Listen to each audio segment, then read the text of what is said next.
What's up, everyone? This is Jay from Revolution Radio. So today, really interesting thing happened. My son, he's 7 years old. He brought me a comic book that he made.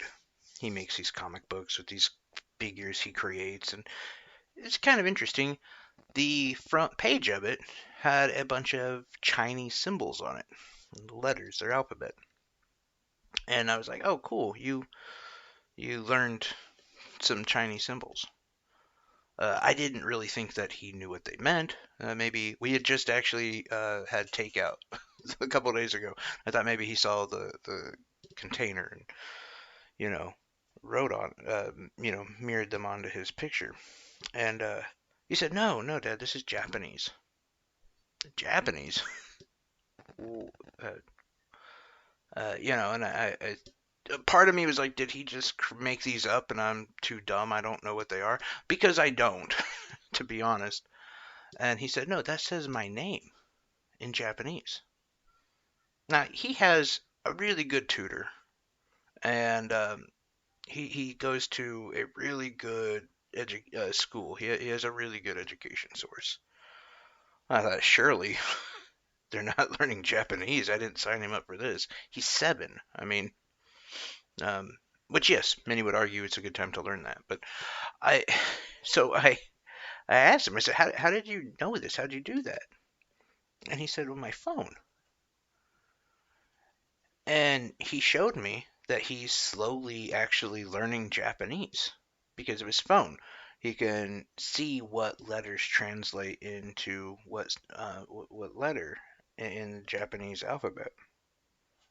And the first thing I did was I called his tutor and I told her how amazing of a job she's doing.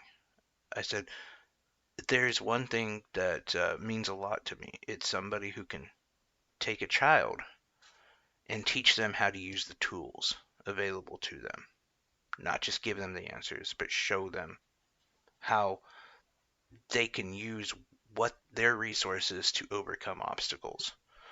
And the second thing I did was give him a lot of praise. That this is amazing. Um, and it's not the first thing he's done with technology that's just blew my mind away.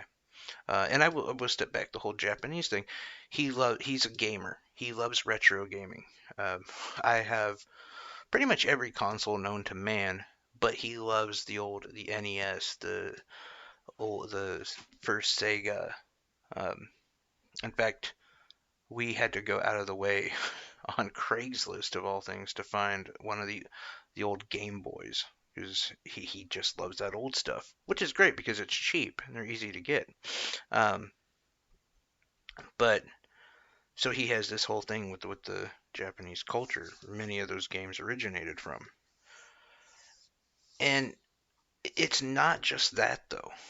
He has shown me slideshows that he's done, and they're kind of funny and cute. He'll do a song, and every word matches up with the slide. He has, in fact, a couple of days ago, I caught him watching a video. Apparently, Pizza Hut released a video to their workers, and someone put it on YouTube, and it shows you how to make a Pizza Hut pizza. And he loves cheese pizza; it's his favorite food. So he was using that video to learn how to make cheese pizza. And this was kind of the cherry on the top. It kind of brought my mind all together, and I thought, thank God, maybe this generation actually knows how to use these devices. I mean, my generation, what do? We use it as a whack-off machine and to spy on our exes on social media. That's pretty much it. We go from one end of the spectrum to the other. You get really depressed when you go to social media and you look at the life everyone else is living, and you feel really awkward and shameful when you go to, things like Pornhub. But no, no, I mean, very few of us actually use them for what they're for. And I think that's great that if that this generation is able to use them as tools. I mean, every answer in the world, you could fact check me in a second. You could fact check anyone. Every answer, pretty much, is in that phone. But we don't use it. Many of our generation, if something is on Facebook, we believe it. Something's on Twitter, we believe it. We don't fact check. We don't look into it. We could. It's easy. Easier than it's ever been. You know, not like back in the day, and I barely remember this, but when you have to go to the library to research something.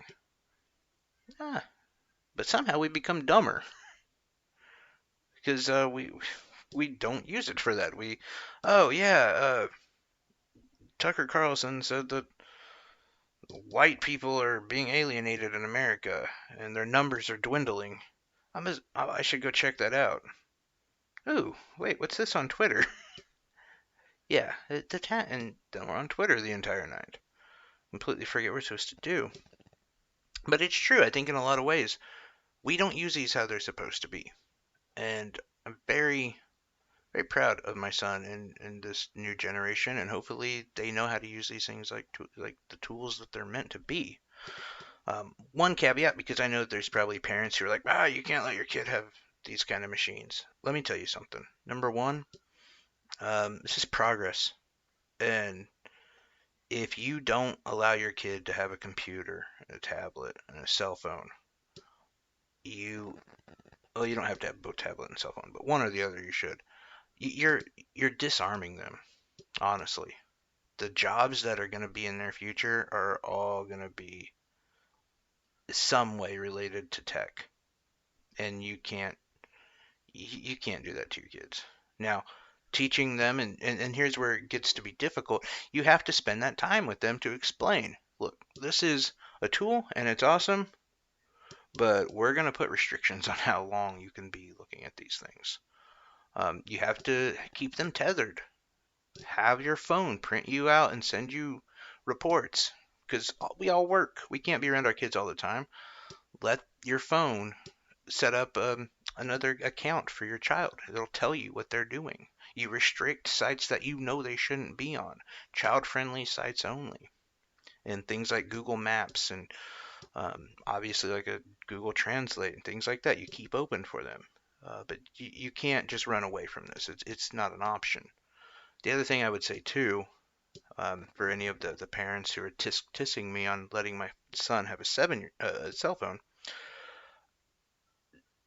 I let him have a cell phone because of fear. Fear on my end. Fear that something could happen. Um, maybe when we're driving out to our favorite retro game shop, which is we have to go through a few dirt roads. Ooh, maybe I lose control. Maybe I die. And he's stuck. What does he do? He can't use my cell phone. My cell phone has a fingerprint lock, a face print lock. I think you have to put part of your scrotum on there. I mean, he wouldn't be able to unlock it. So that's why. In the case of a house fire, a tornado, if he got lost, things like this is why I gave him a cell phone and taught him how to use it. Now, he can't just call anybody, and yes, there's restrictions on him. But it's important to discuss these things with them. It's only what we're supposed to do as parents. And the other thing that I think me and my son have already had conversations about, and I will continue to have conversations with him about, is the influence and importance of social media. Now, I have not let him on social media, and I won't for a while because it's not important. What he's doing with this equipment now is far more impressive. He's looking into coding right now. That's so much better, like, than handing him the crack cocaine that is Facebook or Twitter. Um, but also teaching him things like YouTube and that likes don't mean anything, views don't mean anything, that it's superficial. And we have to talk to our kids about that very, very routinely. I think my generation was the generation that started it. Being in my mid 30s, some of my friends have teenage kids, and that's something they need to be on. It can control a lot of people, can cause a lot of depression, suicide, horrible things, and talking to them about how just insignificant and dumb social media is as early as possible is very important.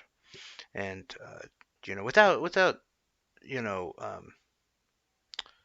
making them feel invalid, but you do have to make sure that you put an emphasis on how insignificant any of that really is in real life. And of course, there's a million conversations to have about all that, but we're parents. We're supposed to do that. If you don't talk to your kid for more than an hour every day, yeah, you falling back. You got to get on your grind. Anyway, guys, I thought I would mention this. I thought it was really cool. And maybe one good story out of a million when it comes to kids and using smart devices. Anyway, like, subscribe, all that stuff. Revolution Radio on Spotify, Anchor, and all those other places you listen to podcasts. Anyway, and this, of course, is Community of Ideas. Thank you very much, guys. You have a great evening.